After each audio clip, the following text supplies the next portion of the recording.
தேர்தல் பரபரப்பை மேற்கொண்டிருக்கீங்க இல்லையா? 40 தொகுதியிலே நமது தேசிய ஜனநாயக வெற்றி வாய்ப்பு எப்படி? 4 தொகுதி தான் போயிட்டு இருக்கேன். 4 தொகுதிக்கு தான் இப்போ பிரச்சாரத்துக்கு போயிருக்கேன். இது வரைக்கும் 4 தொகுதி வெற்றி. நான் மற்ற தொகுதி பற்றி தகவல் வந்துட்டு இருக்கு. வெற்றி எல்லா இடத்துலையும் வெற்றி தான். தேர்தல் பிரச்சாரத்தில் பாரத பிரதமரோட சேர்ந்து பிரச்சாரம் பண்ணதுக்கான வாய்ப்பு இருக்குங்களா ஐயா?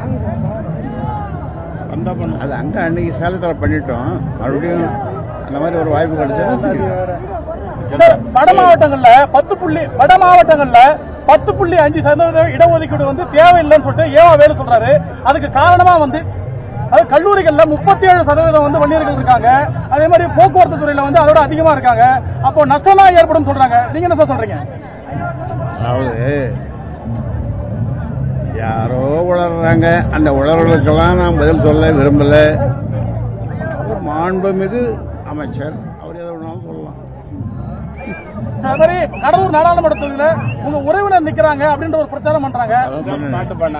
நீங்க பாட்டு பாடினார்ல. இல்ல நீங்க சொல்றீங்க, ஆனா அவங்கள அதை வந்து பிரதானமா வந்து பிரச்சாரம் பண்ணும்போது அதை பயன்படுத்துறாங்க. திண்ணை பிரச்சாரத்தில் பயன்படுத்த சொல்றாங்க. அதை இப்ப சொல்லிட்டு இது செய்தி போகும். நீங்க இதை வந்து நான் பாடினதை அப்படியே போடுங்க. சொந்தமும் இல்லை, பந்தமும் இல்லை. குடும்ப அரசியல் சொல்றாங்க. இந்த நிலையில வந்து உங்களோட மருமகள், அதாவது அன்புமணியோட மனைவியை வந்து